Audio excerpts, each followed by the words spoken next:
नमस्कार, स्वागत है आपका खबर एक मिनट में। आपके साथ मैं हूं सोनाली सिंह। तो चलिए आपको एक मिनट में दिखाते हैं बिहार झारखंड की तमाम बड़ी खबरें।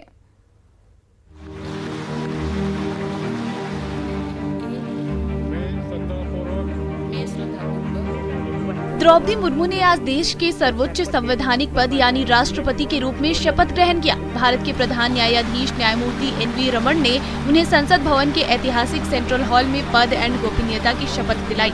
द्रौपदी मुर्मू देश की सबसे कम उम्र की और पहली आदिवासी राष्ट्रपति हैं। वो आजादी के बाद जन्म लेने वाली भारत की पहली राष्ट्रपति भी हैं। शपथ ग्रहण के बाद राष्ट्रपति द्रौपदी मुर्मू ने राष्ट्रपति के तौर पर अपना पहला भाषण दिया, जहां राष्ट्रपति द्रौपदी मुर्मू ने कहा, वे सभी भारतीयों की अपेक्षाओं, आकांक्षाओं और अधिकारों के प्रतीक संसद में खड़े होकर मैं आप सभी का नम्रता पूर्वक आभार व्यक्त करती हूँ। इस नई जिम्मेदारी को निभाने के लिए आपका विश्वास और समर्थन मेरे लिए एक बड़ी ताकत होगी। द्रौपदी मुर्मू ने उनको देश के सर्वोच्च संवैधानिक पद पर आसीन होने के लिए चुनने वाले सभी सांसदों एवं विधायकों का आभार व्यक्त किया।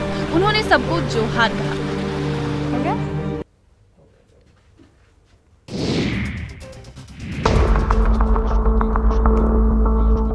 आजाद भारत में जन्म लेने वाली देश की पहली राष्ट्रपति द्रौपदी मुर्मू शपथ ग्रहण से पहले राष्ट्रपिता महात्मा गांधी के स्मारक स्थल राजघाट पर पहुंची और बापू को पुष्पांजलि अर्पित की। द्रौपदी मुर्मू महात्मा गांधी की समाधि राजघाट पर पुष्पांजलि अर्पित करने के बाद राष्ट्रपति भवन पहुंची। यहां निवर्तमान राष्ट्रपति रामनाथ कोविंद और उनकी पत्नी ने मुर्मू की अगवानी की। राष्ट्रपति के अंगरक्षक दस्ते ने राष्ट्रपति भवन में द्रौपदी मुर्मू को सलामी दी। निवर्तमान राष्ट्रपति रामनाथ कोविंद भी उनके साथ मौजूद रहे। यहाँ से राष्ट्रपति द्रौपदी मुर्मू संसद भवन की ओर निकली। संसद भवन के पहुंचने पर राज्यसभा के सभापति एवं उपराष्ट्रपति एम वेंकैया नायडू और लोकसभा अध्यक्ष ओम बिरला ने द्रौपदी मुर्मू और पूर्व राष्ट्रपति रामनाथ कोविंद का सेंट्रल हॉल के बाहर स्वागत किया। यहाँ संसद भवन के ऐतिहासिक सेंट्रल हॉल में भारत के प्रधान न्यायाधीश न्यायमूर्ति एन.वी. रमण ने द्रौपदी मुर्मू को पद और गोपनीयता की शपथ दिलाई। शपथ ग्रहण समारोह में प्रधानमंत्री मोदी और केंद्रीय मंत्री समेत तमाम सांसद भी मौजूद रहे।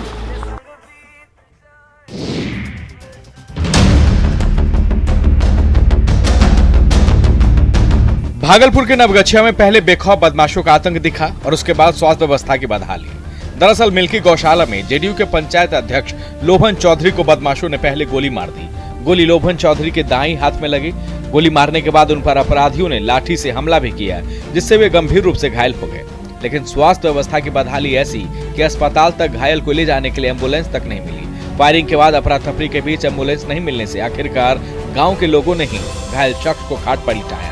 घायल को खाट पर लिटाकर दौड़े भागे सभी अस्पताल पहुंचे।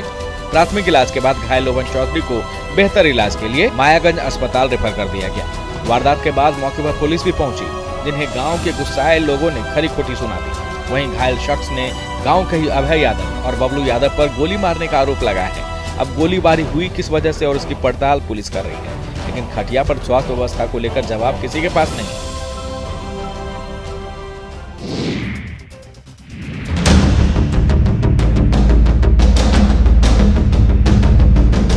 गिरिडीह के मधुबन में एक बड़ा हादसा टल गया। यहाँ सीआरपीएफ के 11 जवान सड़क हादसे के शिकार हो गए। गिरिडीह डुमरी पथ पर यह हादसा हुआ, जहाँ सीआरपीएफ जवानों से भरी गाड़ी अचानक दुर्घटनाग्रस्त हो गई। सीआरपीएफ जवानों से भरी गाड़ी अनियंत्रित होकर खाई में जा गिरी। सड़क से काफी नीचे तक गाड़ी पलट गई। हादसे के बाद काफी मुश्किल से घायल जवानों को गाड़ी से बाहर निकाला गया। सड़क हादसे में घायल सभी जवानों को इलाज के लिए डुमरी रेफरल अस्पताल लाया गया, जहां उनका इलाज चल रहा है। फिलहाल घायलों की स्थिति चिंताजनक नहीं है। बताया जा रहा है कि मधुबन स्थित सीआरपीएफ कैंप से 109 बटालियन के जवान 407 वाहन से चतरा हेडक्वार्टर जा रहे थे। इसी दौरान लटकटो पुलिस पिकेट के समीप जंगल में अचानक वाहन के सामने आए एक बाइक को बचाने के चक्कर में वाहन अनियंत्रित होकर सड़क के किनारे खाई में जा पड़ी। जाम में जब बारिश हो रहा था, हम लोग पीछे बैठे थे, पूरा टर्निंग था, टर्निंग में हो गई।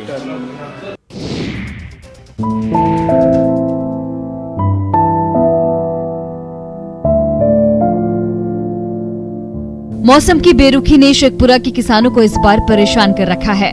अब तक अच्छी बारिश नहीं होने से किसान चिंतित हैं। डर सता रहा है कि कहीं सूखा न पड़ जाए। पिछले साल की तुलना में इस बार अब तक न के बराबर बारिश हुई है। बारिश नहीं होने के बाद भी किसान किसी तरह से धान का बिचड़ा तो बोलिए मोटर पंप से पटवन कर कुछ दिन बिचड़े को बचा भी लिया, लेकिन फिर भी बारिश नहीं हुई। अब तो हाल ये है कि धान का बिचड़ा बारिश नहीं होने से जल रहा है।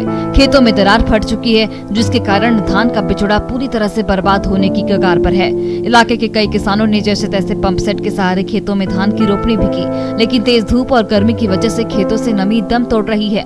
अगर यही हाल रहा तो धान के साथ साथ सभी तरह की फसल और सब्जियों पर संकट गहरा सकता है। किसान परेशानियों से गुजर रहे हैं। प्राकृतिक प्रकोप के साथ साथ बिजली भी किसानों के चेहरे पर मायूसी ला रही है। 24 घंटे में मात्र 4 से 5 घंटे ही बिजली मिलने से पटवन प्रभावित हो रही है।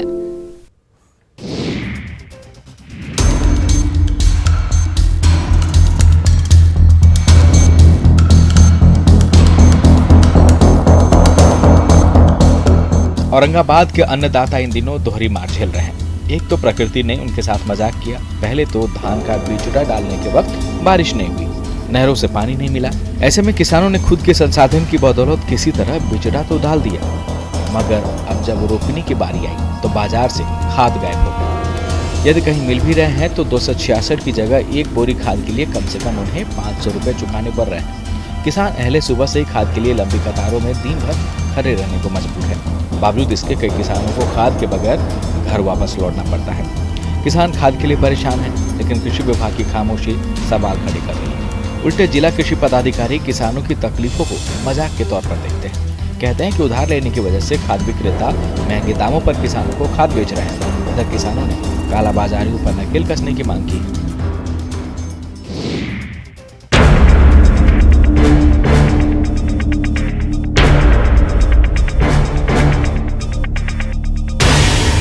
सावन का महीना चल रहा है। रामगढ़ के कई इलाकों में मूसलाधार बारिश हो रही है, लेकिन बारिश के बीच लोगों की जान से खिलवाड़ हो रहा है। पहले प्रशासनिक स्तर पर लापरवाही बरती जा रही है और इस पर लोग भी खुद बेपरवाह बने हुए हैं। बारिश के महीने में बदहाली रामगढ़ और हजारीबाग को आपस में जोड़ने वाला पुल पर है। दामोदर नदी पर भुरकुंडा के बनाए गए उस पुल पर जो खतरे को दावत दे रहा है। रिवर साइड और गिद्दी के नजदीक 4 दशक पहले बना यह पुल पूरी तरह से जर्जर हो चुका है।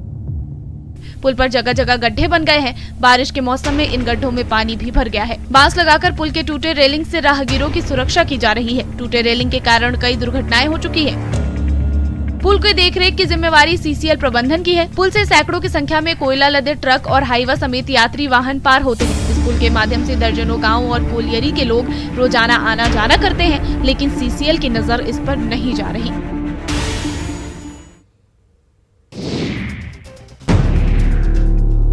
उत्तर प्रदेश के बाराबंकी जिले में सोमवार अहले सुबह भीषण सड़क हादसा हो गया। लोनी कटरा थाना क्षेत्र में पूर्वांचल एक्सप्रेसवे पर भोर दयाराम पुरवा गांव के पास पहले से सड़क किनारे खड़ी बस में पीछे से आ रही तेज रफ्तार बस ने भीषण टक्कर मार दी। हादसा इतना जोरदार था कि बस के परखच्चे उड़ गए। टक्कर मारने वाली बस सीतामढ़ी से दिल्ली जा रही थी, दूसरी बस भी बिहार से दिल्ली जा रही थी। दयाराम पूर्वा के पास बस चालक ने गाड़ी रोक दी और बस के अधिकतर यात्री कैंटीन में बैठकर खाना खा ही रहे थे कि तभी यह हादसा हो गया। इस हादसे में 8 से ज्यादा लोगों की मौत हुई है, जबकि कई लोग गंभीर रूप से जख्मी हो गए हैं। घटना के बाद हड़कंप मच गया। मृतकों में बिहार के लोग भी हैं। मौके पर पहुंची पुलिस ने मृतकों को बसों से बाहर निकाला। घायलों को आनन फानन में सीएचसी पहुंचाया गया। वहीं गंभीर घायलों को लखनऊ रेफर किया गया है।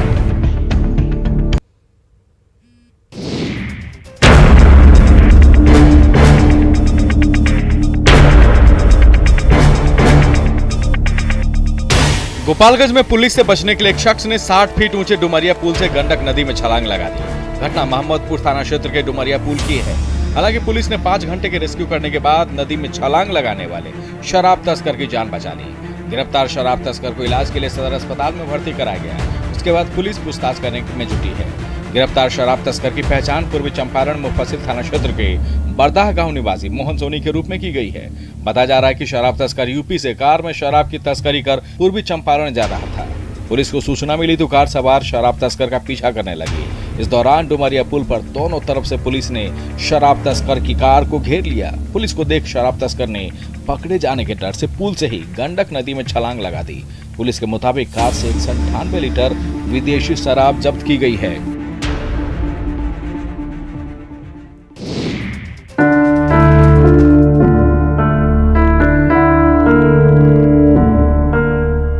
गोपालगंज से बेहद ही मार्मिक खबर सामने आई है, जहां पहले शादी के 7 वचन को पति पत्नी ने जीवन भर साथ निभाया और अब जब पति की मौत हो गई तो सदमे में पत्नी की भी जान चली गई। सदर प्रखंड के जादवपुर दुखहरण गांव में एक बुजुर्ग दंपति के अटूट संबंध की ये कहानी है, जहां 80 साल के पति ने पहले दम तोड़ा। परिजनों ने पति की पहले अर्थी सजाई, अंतिम संस्कार किया। बुजुर्ग पत्नी घर से अपने पति की अंतिम विदाई देख रही थी। इधर घर वाले जब तक पति का अंतिम संस्कार कर घर लौटते कि खबर आई कि पत्नी की भी मौत सदमे से हो गई। जहां पति का अंतिम संस्कार किया गया, थोड़ी देर के बाद उसी जगह पर पत्नी की चिता को भी आग दी गई। दोनों को एक ही जगह पर परिजन और गांव वालों ने मुखाग्नि दी। इस तरह इनका प्यार जीवन के साथ भी और जीवन के बाद भी बना रहा। इधर पति पत्नी की मौत की खबर मिलते ही पूरे इलाके में शोक की लहर दौड़ गई। सांत्वना देने वाले लोगों का तांता लगा रहा।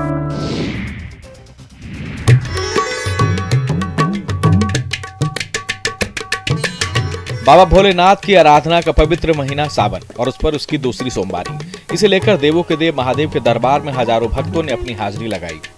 सावन की दूसरी सोमवारी पर देवघर के शिवालय में भक्तों की भीड़ उमड़ पड़ी। सावन की दूसरी सोमवारी के मौके पर देवघर स्थित बाबा धाम मंदिर में आस्था का जन सैलाब उमड़ पड़ा। 2 साल के बाद आयोजित हो रहे श्रावणी मेला के दूसरी सोमवारी को लाखों कावड़िया पूजा अर्चना के लिए कतार में खड़े दिखे। श्रद्धालुओं की कतार की लंबाई कई किलोमीटर लंबी हो गई। लाखों लोगों ने प्रसिद्ध शिव मंदिर में महादेव पर जलाभिषेक किया। सुल्तानगंज के अजगैबीनाथ धाम से सावन की दूसरी सोमवारी को लेकर भारी संख्या में कांवड़िया गंगा जल लेकर बैद्यनाथ धाम पहुंचे। शिवालय पहुंचकर भक्तों ने पवित्र शिवलिंग पर जल, दूध, बेलपत्र, पुष्प, फल और मिठाइयां चढ़ाई। आरती और मुरादें भी मांगी। मान्यता है कि सोमवार को भगवान शिव पर जल चढ़ाने से बाबा भोलेनाथ प्रसन्न होते हैं। सावन की सोमवारी पर जलाभिषेक करने से भक्तों की सारी मनोकामनाएं पूरी होती है।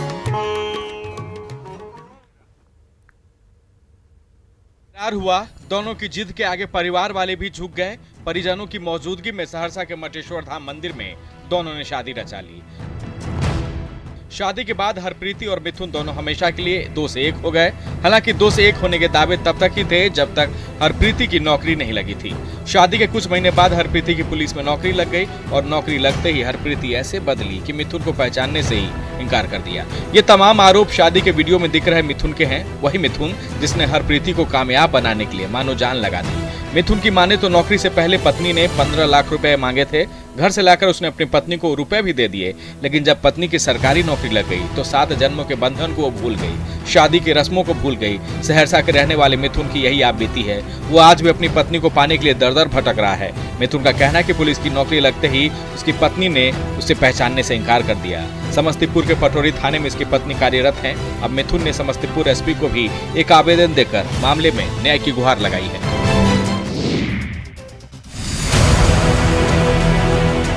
नर्मदापुरम में सेल्फी लेने की होड़ 4 युवकों पर भारी पड़ गई। तवा डैम के गेट खुलने के बाद भी चारों युवक सेल्फी लेने के लिए नदी के बीच चट्टान पर पहुंचे थे। इस दौरान पानी का जलस्तर ज्यादा बढ़ गया और चारों युवक इसमें फंस गए।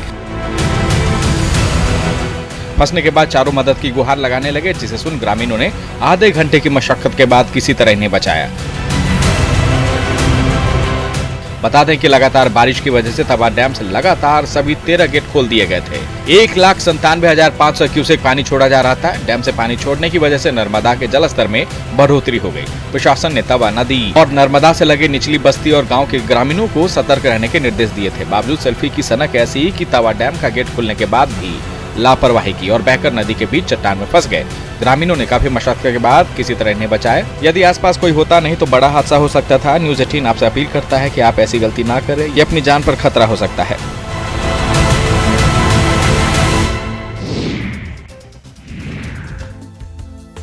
सावन का महीना चल रहा है और इस पवित्र महीने में हिंदू धर्म के लोग चिकन मटन खाना छोड़ देते हैं। ऐसे में झारखंड के लोग मशरूम की यह 2 प्रजाति का स्वाद ले रहे हैं। मशरूम की 2 प्रजाति रुगड़ा और खुखड़ी केवल झारखंड और छत्तीसगढ़ में ही पाए जाते हैं।